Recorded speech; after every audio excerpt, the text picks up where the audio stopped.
throwaway sketch gag, you Yeah, know. and there's plenty of moments in this that have that. And when I was watching it with my brother Shane, we both a couple times in this first half when it's just setting up the factory, we're like, I don't remember that joke. That must have been something that just kind of went over our heads when we were younger, and that's legitimately hilarious. One of the ones that made me laugh so hard this time was when when they're introducing Mike, the character, the little boy that loves westerns and shooting and TV. Yes. And my kid, idol. oh yeah, This kid's so cool, dude. yeah. This is just rad. me. Yeah. This movie should be about Mike TV. He's Yes. one of the best characters ever. Without a doubt, he's so funny and so like overly confident. If there's anything I dislike about this movie is that it is anti Mike TV propaganda. That's right. Absolutely. Totally agree. And I love I love that he's like, I'm not allowed to get a gun yet, right, Dad? And he's like, not until you're 12, son. Yeah. That joke made me laugh so hard this time because he says it with just such like a smile and pride on his face. And then the other one that's pretty funny too is the mother saying that he with again pride in the way that she's saying it. She's just like, he's never even been to the dinner table because he can't stop watching westerns. It's oh man, that kid. He's just like me. I'm like pointing me. at the screen. I'm like, you know, I'm getting what's that? There's a great Adam Friedland review that's like getting dragged out of the theater for screaming, he's just like me too much over and over Yeah. again or something. I think it was his Joker review actually. That's a good one. That's me with this one. Absolutely. As Mike TV. Because like there's all these great sort of like sketch gags. There's like that bit of like the guy who goes to his therapist because he's being tormented of dreams of the golden ticket. And the therapist is just like greedily like probing him. He's like, where is it? Where'd your dream tell you it was? You know? Apparently Mel Stewart shot a sequence that he didn't get to use in the film that was going to be that like even like a priest on like a holy mountain was partaking in it. And he had a guy literally climb the entire mountain in the deserted wilderness to bring him a Wonka bar. And he found no ticket in it. And he goes, life is a disappointment. And that was one of the deleted ones that he shot. And apparently Mel Stewart has always said that, like, he's like, we tested it with audiences like 100 times. He really wanted to keep it in because he thought it was hilarious, but like nobody laughed at it every time. Like no test audience laughed at it. So he was like, I guess, you know, the people have decided nobody thinks it's funny that there would be like a guy on a fucking mountain being like, I got to get this golden ticket. But over the course of this montage, we're obviously also introduced to all of the children. We've already talked about Mike TV, my favorite.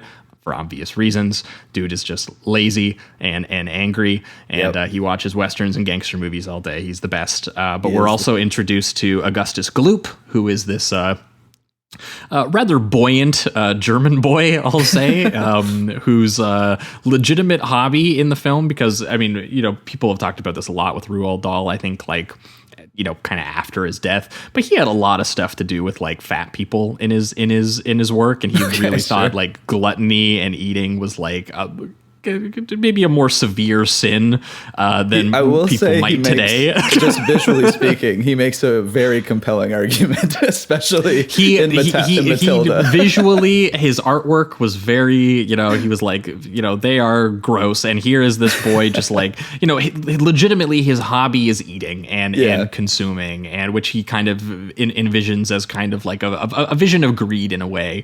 Right. And I do like the, you know, how does it feel to be like the wonder kid of Germany? And he's like, hungry. Yeah. Doesn't he eat the microphone at a certain point? No, I think his dad does or something. Does, right. Who doesn't say a damn word. He's just stuffing his face the whole time. No, he tries to eat the microphone because they're just a bunch of fat Germans. That's the joke.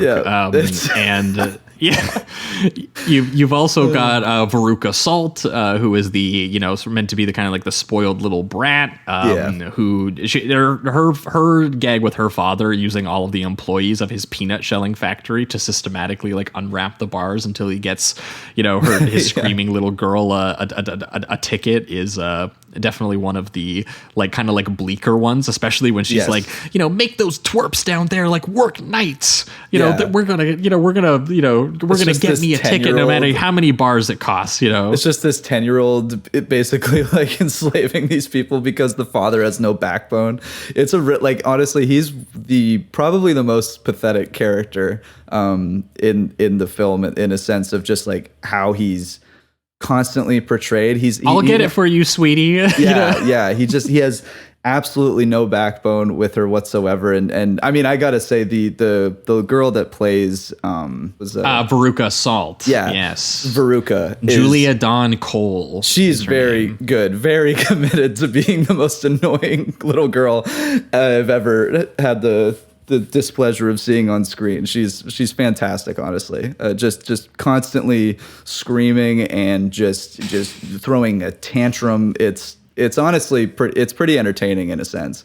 Yeah, I mean, her big song is also like, I want it or whatever, you know? It's like, no, you need to buy it for me, daddy. You know, like that's her very much and she's just her attitude. What I love about that, her song specifically too, is just that they instructed her to just be as destructive as possible. So she's just like destroying the whole room as it's going on. She's definitely the most aggressive in the sense that a lot of the kids kind of almost accidentally fall into their issues, where she's just like head on, I'm an awful kid. Like, I don't care. She's almost self-aware of how bad she is compared to the other ones. Yeah, well, because even Violet Beauregard, who, you know, is a kind of a very rude character. Yeah. It's done in this way where you're like, well, you know, at least it's like, you know, she's competitive, you know, Yes. she's, you know, she likes what she likes. She likes chewing gum. Yeah. You know, she even holds the world record. She's kind of passionate about that. And you kind of understand her a little bit more. Right. Than you do, you know, Veruca, who is just, you know, intensely